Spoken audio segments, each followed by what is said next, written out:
His hands will not stop shaking. Park Yoonho stares at his phone screen and the letters blur, then sharpen, then blur again. The heat started 2 hours ago. Fast. Wrong. Nothing like the clinical descriptions in the journals he had memorized, the ones that said onset was gradual, manageable, something a prepared person could navigate with suppressants, and cold water and time. This is not that. This is a wall of fire walking through his body from the inside, and his carefully maintained suppressant schedule has collapsed like a building with no foundation, and he needs Dr. Cha, he needs her now, he is pulling up her contact, he is typing, hands shaking so badly that he does not feel the moment his thumb swipes to the wrong thread. He does not feel it. He only knows when the message sends. When the screen reads, delivered. And the 3 names at the top of the thread come into focus like a slow punch landing after the hit. Kang Min. Seo Jun. Dae-hoon. The last conversation in this chat is 3 years, 2 months, and 17 days old. And now it contains one new message, glowing at the bottom of the screen like a lit match thrown into dry grass. Emergency heat. Fast. Please, I need someone now. Yoonho's stomach drops so hard he tastes metal. He calls Dr. Cha. It rings 4 times.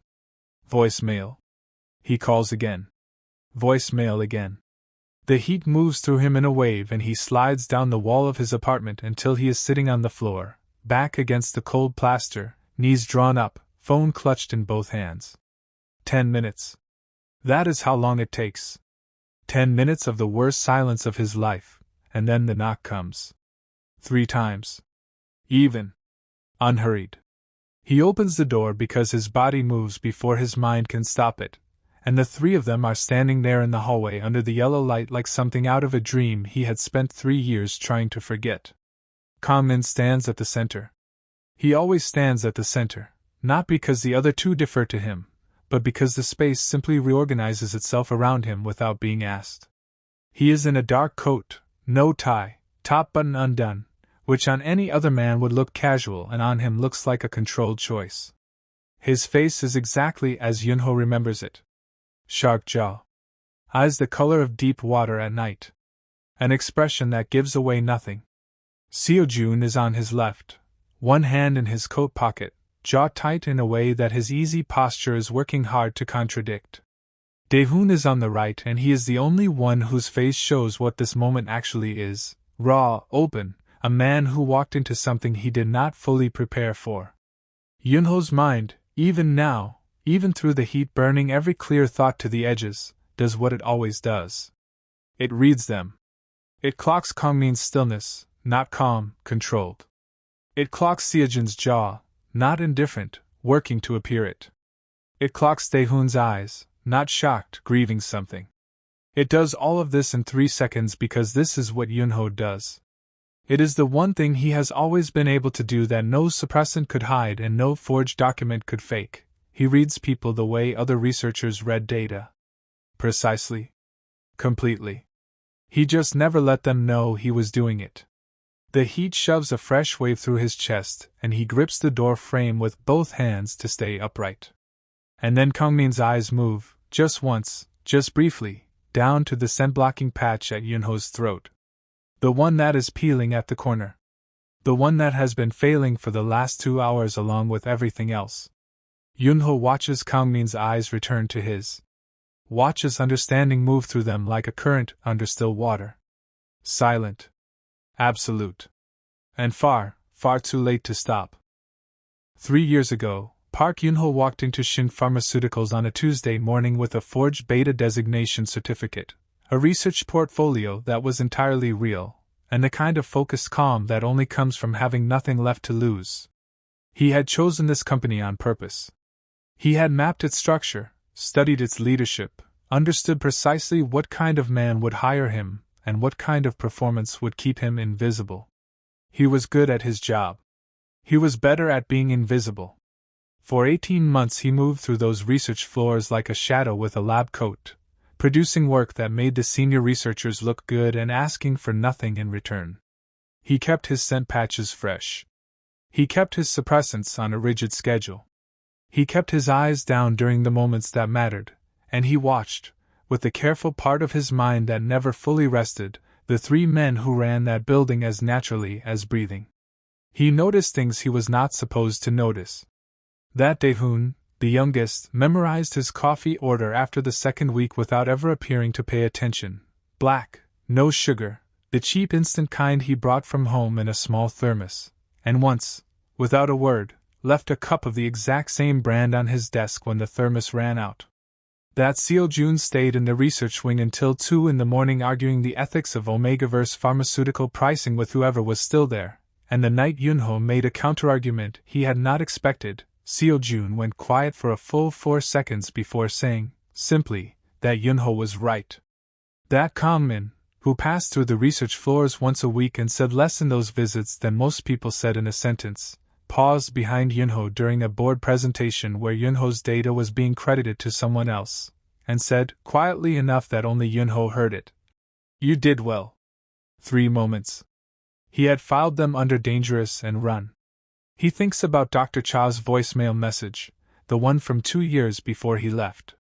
Her voice in his memory, dry and precise and fond in the way that people who have known you too long and too well are fond.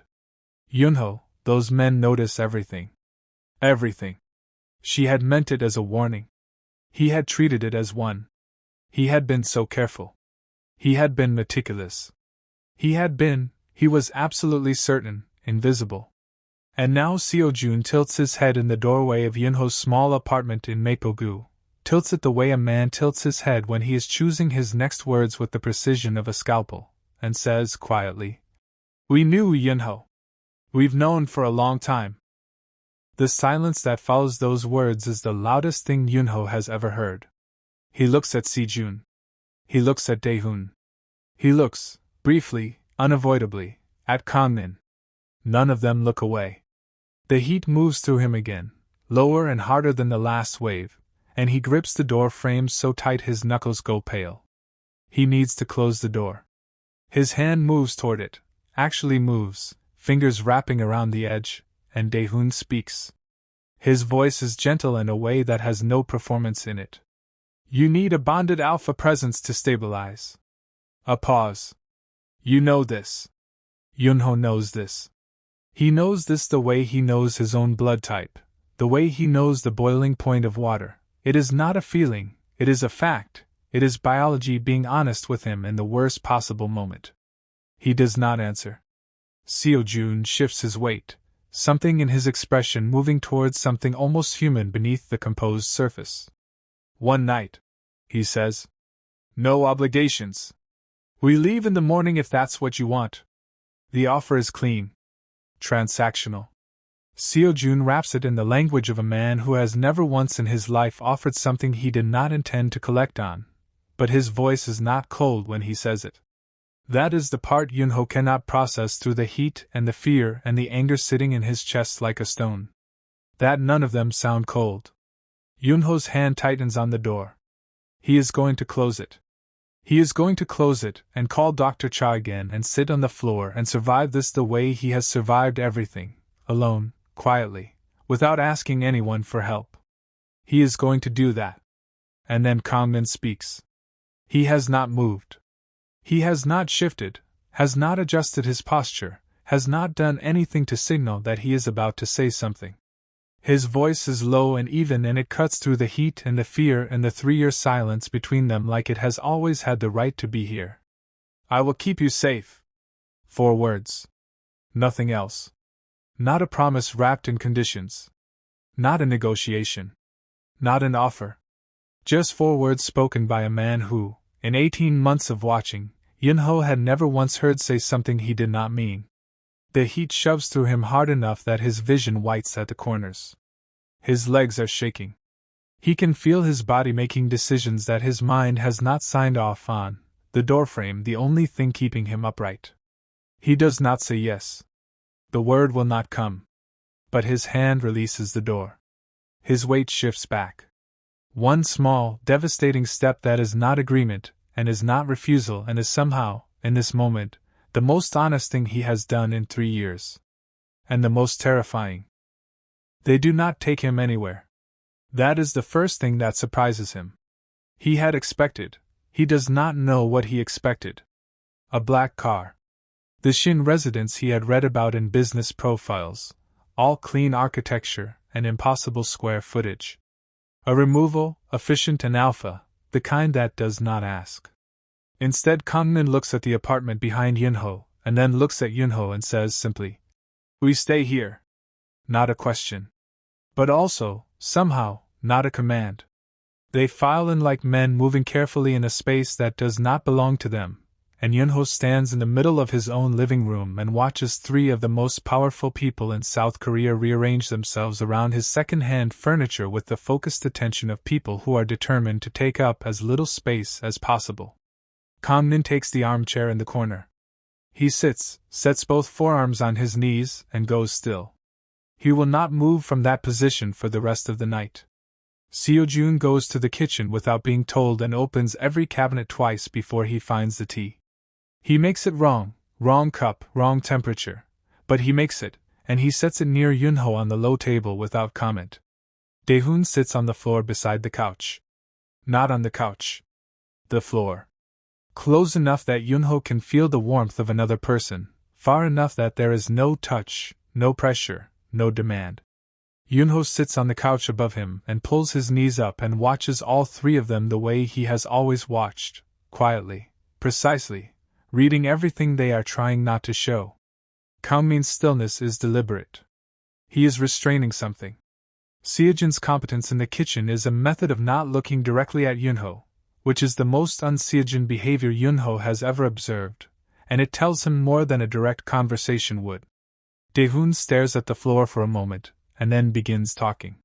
He talks about a nature documentary he watched on Tuesday about migratory birds.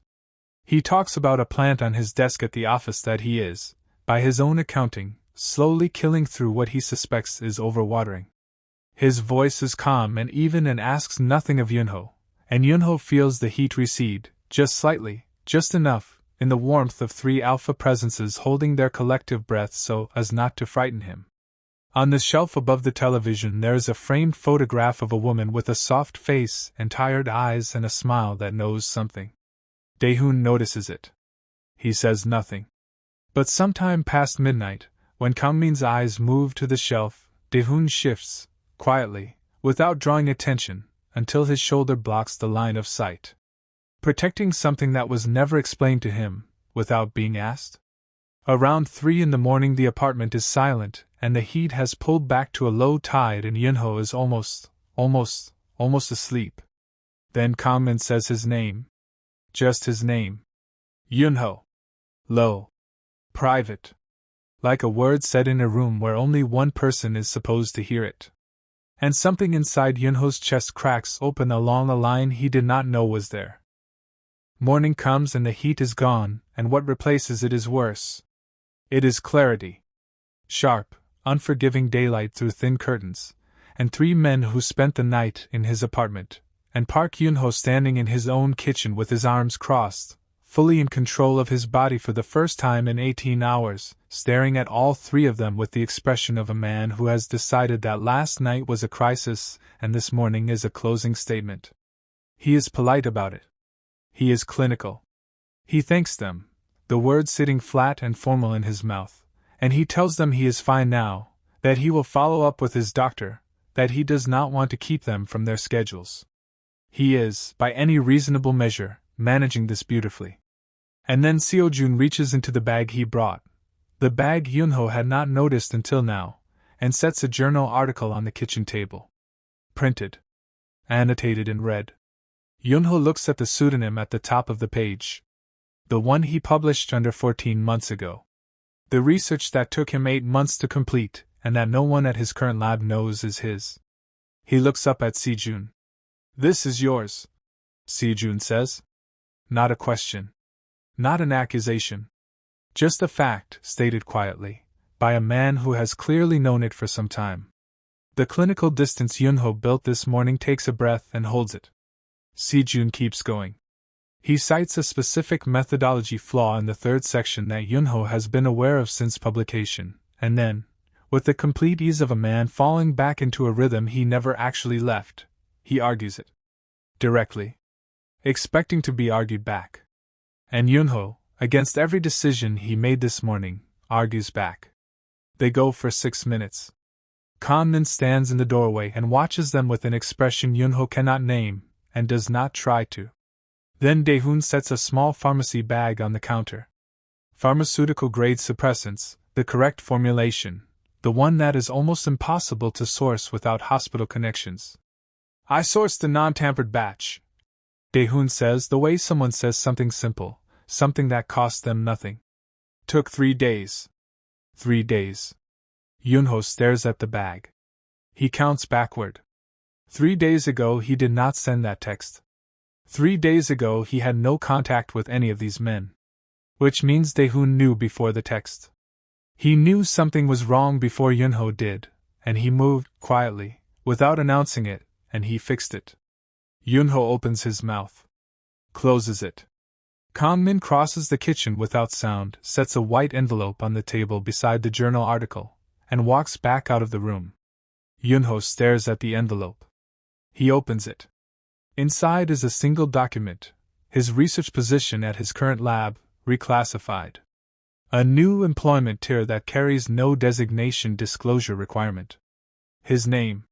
His work. His record, clean, protected, and already processed, the date stamped from 4 days ago sitting at the bottom of the page like a quiet detonation. 4 days ago. Before the text. Before last night. Before any of this. Yoonho is standing with the document in both hands, eyes burning in a way he refuses to name, when Kang-min comes back to the doorway. He looks at Yoonho.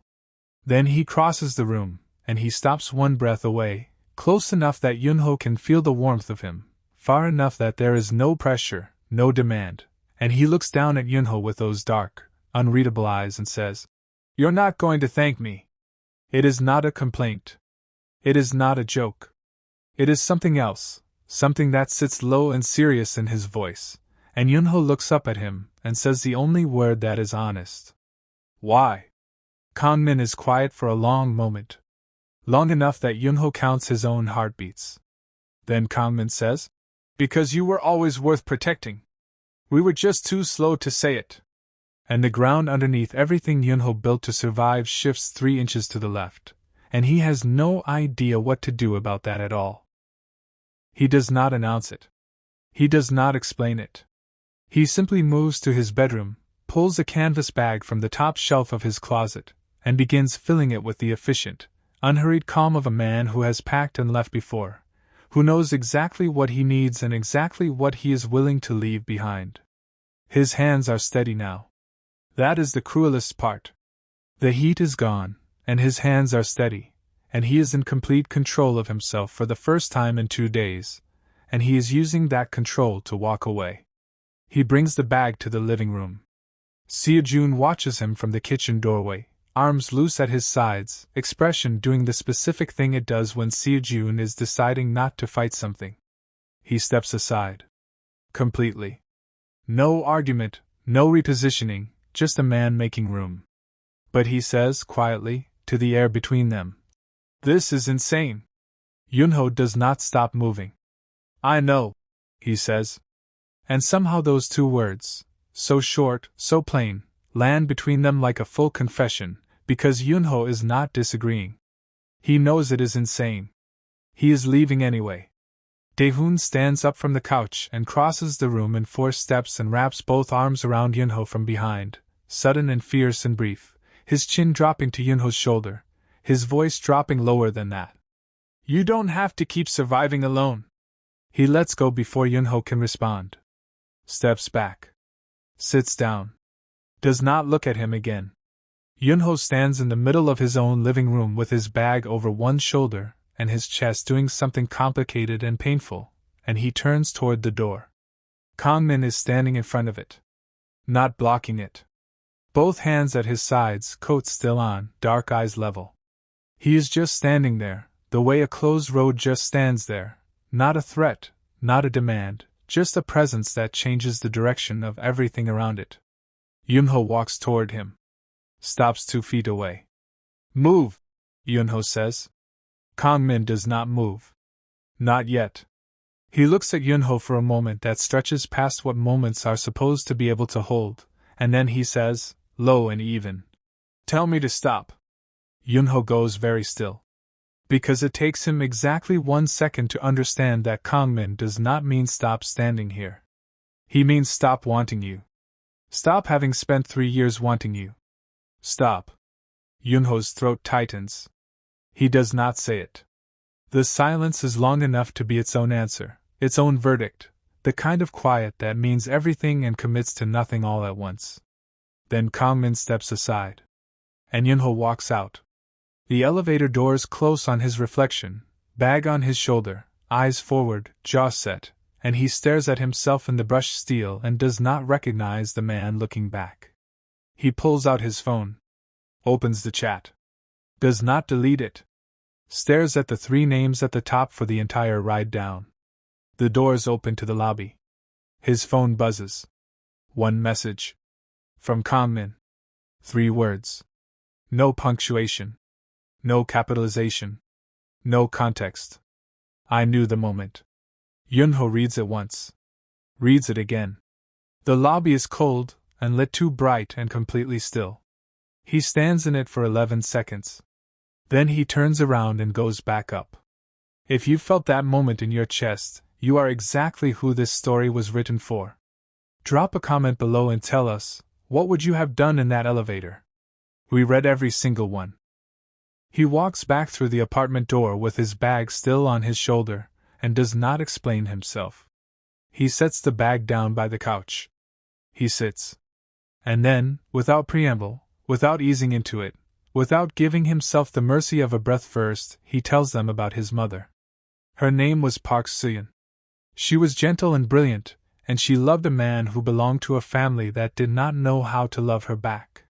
Yoonho tells it the way he has told it to no one, ever, not Dr. Cha, not his university advisor, not any of the careful, professional people who have passed through his careful, professional life.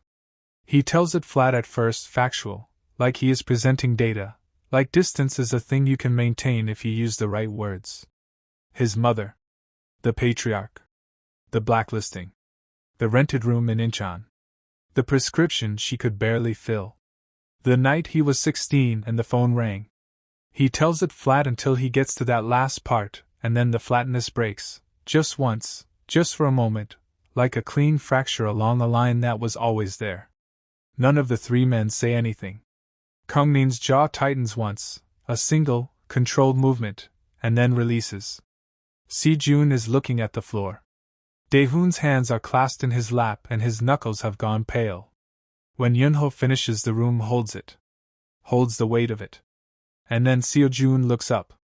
His voice, when it comes, has nothing performed in it for the first time since Yoonho has known him. "I'm not a good person," Si-jun says. "But I am honest." He does not apologize for what the family did. He does not minimize it or reframe it or wrap it in the language of legal distance. He confirms it. Acknowledges it. Sits with it the way a person sits with something they cannot fix and have decided not to pretend otherwise. Daehoon reaches into the bag at his feet, the same bag that held the suppressants, and sets a folder on the table. Inside, documentation. A private investigation, dated 3 years ago, tracking the details of Seon's blacklisting, the parties responsible, the records that were altered. Pages of it, careful and complete. He has been carrying this, quietly, since before Yoonho ever sent that text. He was waiting for the right moment. He was waiting, Yoonho understands now, for Yoonho to trust him enough to receive it. Kangmin speaks last. He does not move from where he is sitting. He looks at Yoonho directly, the way he always looks at Yoonho, like there is no version of this room that does not contain him. "I don't deserve you," he says. "None of us do. That is not the same as not wanting you." Yoonho looks at the 3 of them, complicated and dangerous and achingly careful with him in a way that costs them something real, and he thinks about his mother. About the choice she made and the price she paid and the way she never stopped believing she had been right to love who she loved, even at the end. She did not get to choose again. Yoonho does. He looks at the folder on the table. He looks at the three men who walked through his door 10 minutes after a text he never meant to send. He chooses to stay. Then Seojun's phone rings. He glances at the screen. Something in his face goes very, very still, the stillness of a man who has received bad news before and knows exactly what it feels like landing. "We have a problem," he says quietly. "Someone knows Yoonho is here. Do not go anywhere. The story is not finished with you yet. Subscribe right now and hit the notification bell, because the next chapter is coming, and you cannot afford to miss it." The name Seojun says is Han Young-soo. The Han pharmaceutical family. A rival operation that has spent 6 years trying to fracture the Shin Air structure from the inside out, and they have just found a pressure point with a name, and a designation, and a location, and a history that could be weaponized in ways that would take years to repair. Seojun lays it out in under 3 minutes, fast and clean and with the lethal precision of a man who has been in corporate warfare long enough to recognize an ambush even when it arrives dressed as coincidence. The tampered suppressant batch traces directly to a Han subsidiary distributor. This was not random. This was a construction. Someone identified Yoonho, mapped his suppression schedule, altered the batch, and waited. They wanted his designation exposed. They wanted him vulnerable and visible and close to the Shin heirs when it happened. They wanted a scandal that would pull the triplets into a designation controversy they could not control. And it nearly worked. Kangmin makes one phone call. He does not raise his voice. He does not repeat himself. He speaks for 45 seconds and then ends the call and sets his phone face down on the table, and the energy in the room changes in a way that has nothing to do with volume, and everything to do with the quality of the silence that follows. Yoonho has read this in Kangmin before, this specific stillness that is not calm but is the thing that exists on the other side of calm, where a decision has already been made and everything after it is simply execution. Won-sok, the head of the Shin security detail, appears in the doorway within 4 minutes. He looks at Yoonho with the particular assessment of a man whose entire professional life is threat evaluation. The look is not hostile. It is just honest.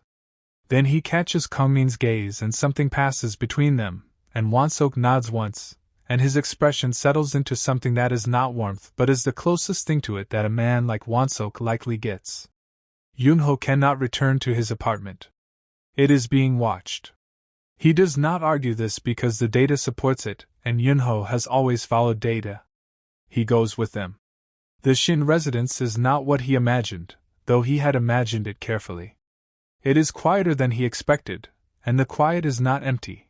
It is the kind that has been maintained deliberately, like a room that is kept clean not because it is unlived in but because someone cares about it. Dae-hoon leads him to a guest room on the 2nd floor. The weighted blanket on the bed is the correct weight. The lighting is set warm and low. The temperature is exactly 2 degrees cooler than the rest of the house, which is the precise adjustment that helps during post-heat recovery, a detail that is buried in a secondary research paper that Yoonho himself cited once in a footnote. Dae-hoon says simply, "I looked up what helps." He closes the door gently on his way out. Yoonho stands in the center of the room and breathes. Down the hall, through the wall, he hears Kangmin's voice, low, directed at Seojun and Dae-hoon, a logistics conversation about coverage and timeline and resolution. And then, in the middle of a sentence about positioning, Kangmin says, "I can't lose you." The sentence continues. It is directed at his brothers, about the operation, about the 3 of them holding the structure together. Yoonho knows this. He is certain of it. But Kangmin is facing this direction when he says it. And Yoonho feels every single word land like it was aimed. That chill you just felt? That is this story doing exactly what it was built to do. Tell us in the comments, are you Team Kangmin, Team Seojun, or Team Dae-hoon? We need to know where you stand. They are gone before Yoonho wakes up.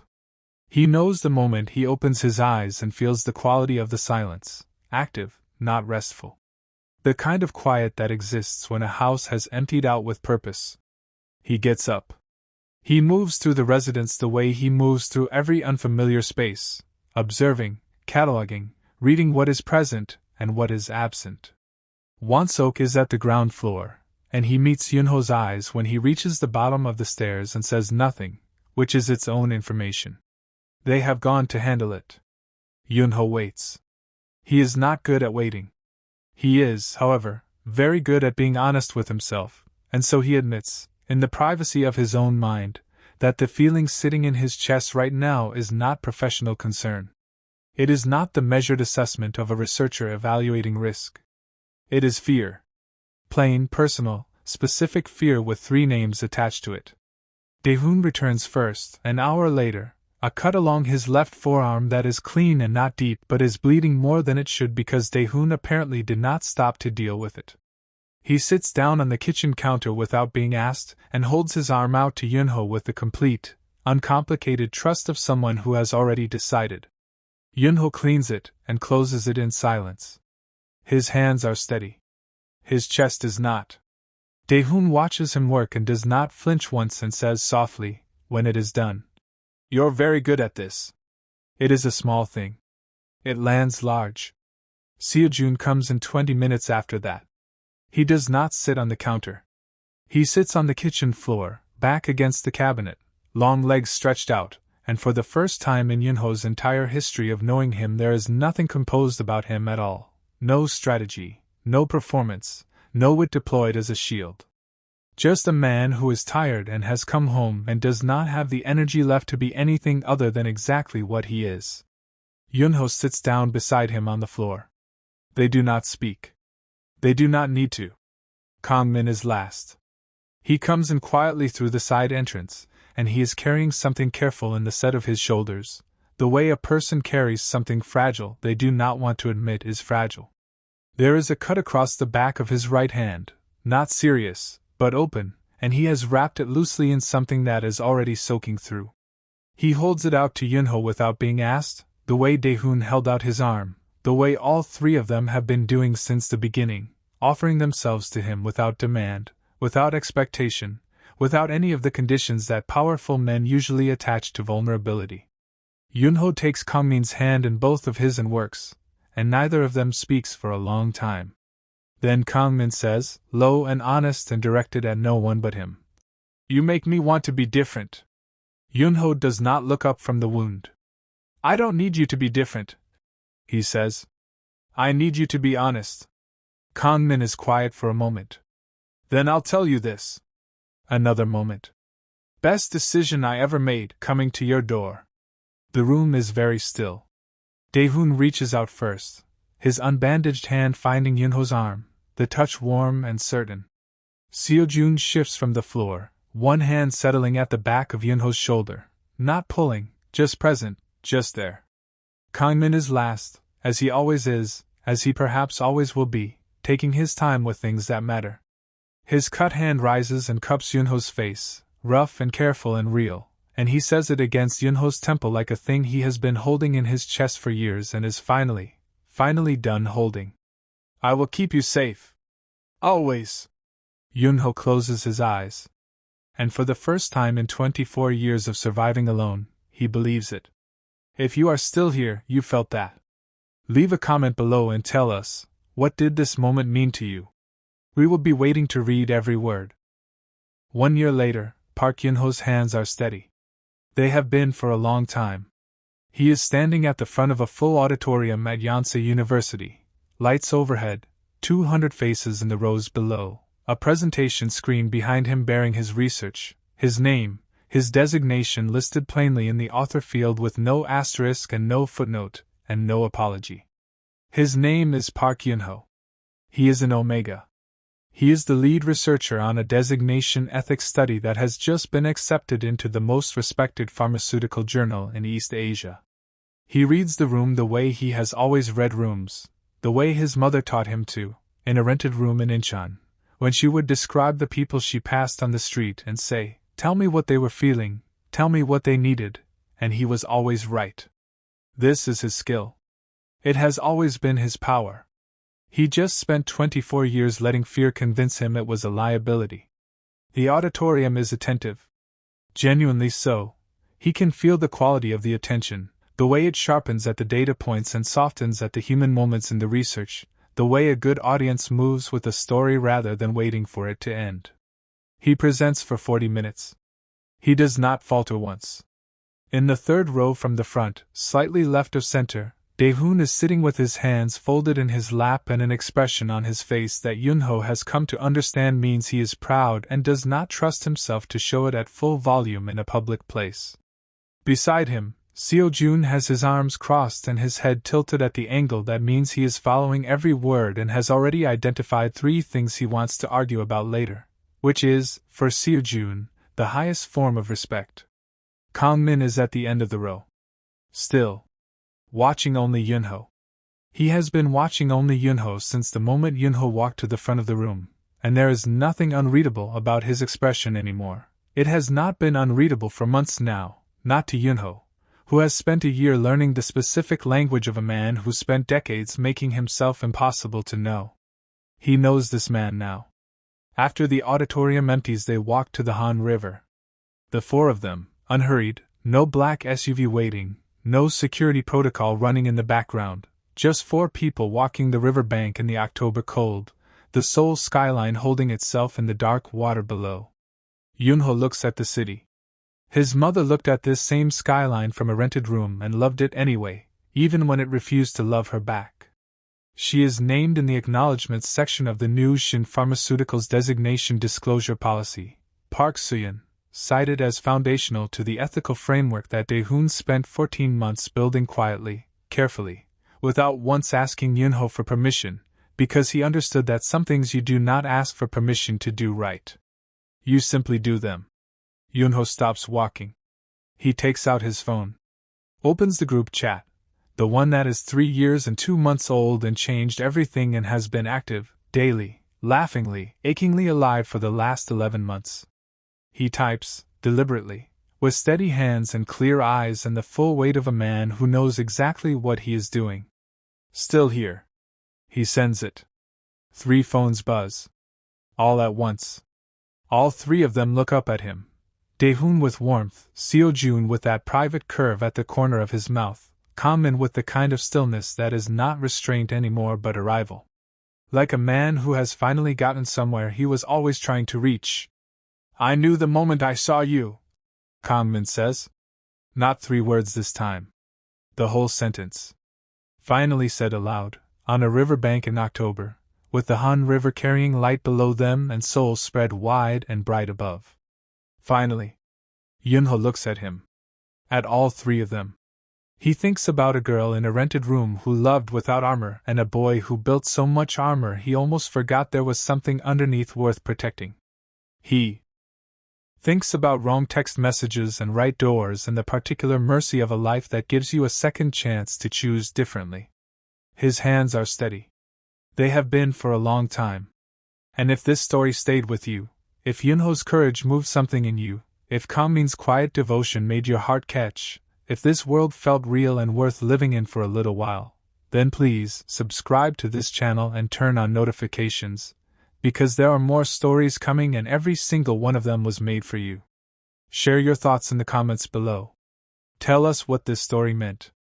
Tell us which moment broke you open. Tell us which of the 3 men owned your heart by the end. And if you know someone who is out there surviving alone right now, building walls to stay safe, running from the things they most need, share this story with them.